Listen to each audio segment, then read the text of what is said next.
আসসালামু আলাইকুম দর্শকবৃন্দ।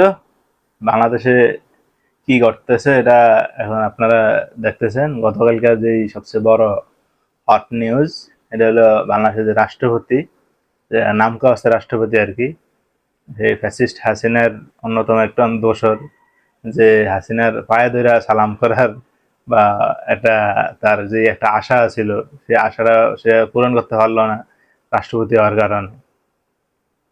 তো সেই এরকম এক মানে মেরুদণ্ডহীন এবং অকর্ম বাংলাদেশ বিরোধী এই সমস্ত লোকের যে বাংলাদেশে এখন প্রধান দায়িত্বে বসে আছে রাষ্ট্রপতি।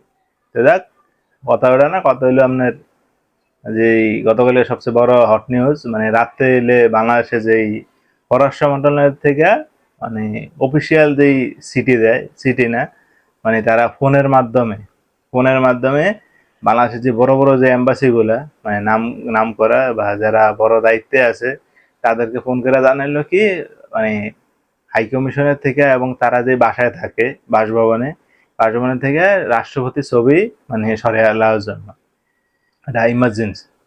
তো দেখলাম কয়েক 17-18টা বা এখন হয়তো পুরা সম্পূর্ণ মানে বাংলাদেশের বিদেশি যারা রাষ্ট্রদূত আছে বা এম্বাসি আছে, সব ছবি হয়তো সরিয়ে লাইছে। তো কথা তো ওটা না, কথা হইলো আপনার এই হঠাৎ এই ছবি সরানো এই কারণটা কি বা কি প্ল্যান কোনো মানুষের। আমরা জানি বাংলাদেশ একটা দেশীয় ভাবে যে কোনো একটা কাজ করতে গেলে কিন্তু একটা চিঠির মাধ্যমে বা একটা দরখাস্তের মাধ্যমে তাদেরকে একটা বার্তা দেওয়া হয়। যে জায়গায় কিন্তু দরখাস্ত বা চিঠি না, এটা জাস্ট ফোনের মাধ্যমে জানাইছে। তো এটাই কোন ব্যবহার, এটা দেশের অফিসিয়াল ভাবে এটা কি কিরকম, এটা আমরাও বুঝতে পারতেছি না। এবং কি কারণে এরকম হঠাৎ কথা নাই বার্তা নাই, দেখলাম যে রাজওয়ানা হাসান, যে পানি সম্পদ মন্ত্রণালয়ের যে দায়িত্বে আছে, পরিবেশ মন্ত্রণালয়ের, তো সে করলো, আমরা এটা তো সাথে জানি না, উপদেষ্টা বৈঠক বসলে হয়তো এটা এই ব্যাপারে আলাপ হইব কি কারণে বা কি। কিন্তু বাংলাদেশের যে সর্বমহলে এটা নিয়ে এমন আলাপ চলতেছে, যেমন এটা শাহাবুদ্দিনকে হয়তো সরিয়া লাইব, ঠিক আছে, কিন্তু আর অনেক হইতে আছে আপনার এটা হয়তো বাংলাদেশ নিয়ে হয়তো চক্রান্ত চলতেছে, নাহলে আগামী বাংলাদেশে অনেক কিছু হইতে যাইতে। এটা কারণ কি, বাংলাদেশের নির্বাচনের যে ফেব্রুয়ারি সে যে নির্বাচনটা নিয়ে কিন্তু একটা জটিল একটা আকার ধারণ করতেছে আস্তে আস্তে। ওই জায়গায় জামাত করতেছে পিয়া স্যার আমরা নির্বাচনে যাবো না, বা জুলাই সনদ স্বাক্ষর ছাড়া, আইনি ভিত্তি ছাড়া আমরা নির্বাচনে যাবো না। ওই জায়গায় এনসিপি করতে আছে সেম কথা। তো কত হইলো আপনার এই হঠাৎ এটা করার কারণ কি? কারণ আমরা জানি এই হাসিনা পলাইয়া যাওয়ার পরেই কিন্তু শাহাবুদ্দিনের সরানোর জন্য পুরা চেষ্টা করছিল বাংলাদেশের জনসাধারণ, এবং বিশেষ করে এনসিপি বা যারা গণ অভ্যুত্থানের নায়ক ছিল, তারা পুরা একত্রভাবে লড়াই করছে।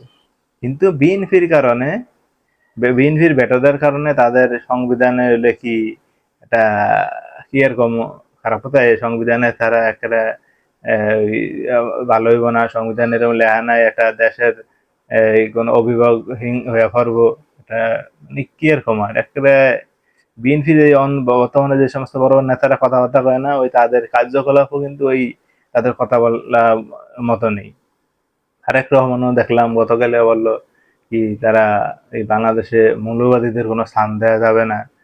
মানে কি কোনো কথা বলার কোনো ইয়া নাই। সে দেশে 17 বছর নাই, ঠিক আছে, দেশের মানুষের কি মনোভাব বা কি চিন্তা ধারণা, এগুলা চিন্তা না কইরা তার বড় বড় নেতারা তাকে কি শোনায় বা সে কি জানে, এই হিসাবে সে মন গড়া কথা বলে।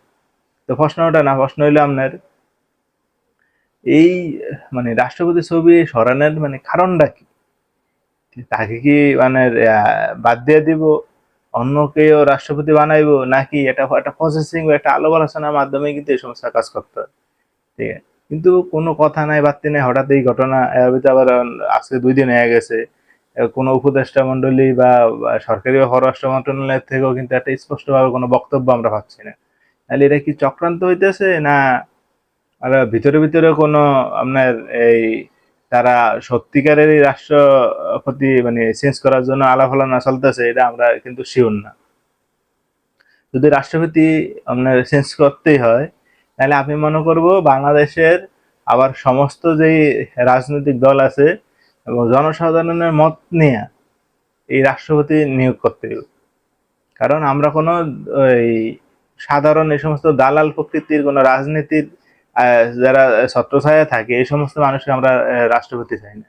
রাষ্ট্রপতি হইতে হইলে দেশপ্রেমিক এবং বাংলাদেশ প্রেমী এবং সর্বসাধারণের যেই মত, এই মতের ভিত্তিতে এবং প্রাধান্যতেই রাষ্ট্রপতি হইতে হবে।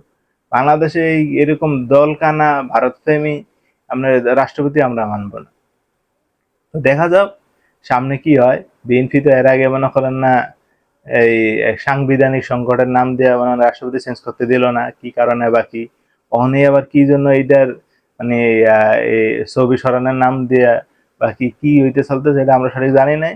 তো এটা অবশ্য জানা যাইব, কথা তো আর লুকিয়ে থাকবো না। তো এটা আপনারাও জানতে পারবেন, আমরাও জানতে পারবো। তো ডক্টর ইউনূসের মানে প্রতিটা কাজে কাজে মনে করেন না আমরা একটা ভুল একটা ডিসিশন আমি মনে করি। কারণ এই রাষ্ট্রপতিগণ বা সেনাবাহিনী যে সংস্কার কন, পুলিশ কন, আর্মি কন, র্যাব কন, আপনার বিজিবি কন, মানে প্রতিটা সেক্টরে কিন্তু সে আসার পরেই ১ মাসের ভিতরে মনে করেন এই সমস্ত ব্রুটাল যে ডিসিশন গুলা যেগুলো ইম্পর্টেন্ট ছিল সংস্কার করা, এগুলো কিন্তু সবচেয়ে আগে মানে করা উচিত ছিল। বা সচিবালয় এবং জনপ্রশাসন যে মন্ত্রণালয়গুলা এর আয়ত্তে যা আছে এবং রাষ্ট্রপতি সহ এগুলা কিন্তু সবচেয়ে ইম্পর্টেন্ট ছিল। এবং হলো জুডিশিয়ারি, যেটা আমরা সুপ্রিম কোর্ট, হাইকোর্ট সহ বাংলাদেশের যেই কোর্ট কাছারিগুলো এগুলা কিন্তু ১ থেকে ১.৫ মাস এর ভিতরেই আপনার করা উচিত ছিল, কিন্তু সেটা করে নাই। এখন আবার হ্যাঁ, রাষ্ট্রপতির আবার ছবি নিয়ে আসছে। সামনে কি করতে চাইতেছে এটা তো আমরাও জানি না। তো দর্শক আপনারা কি মনে করেন বা কি ভাবেন, আপনারা মতামত কমেন্টের মাধ্যমে জানাবেন। আসসালামু আলাইকুম, আল্লাহ হাফেজ।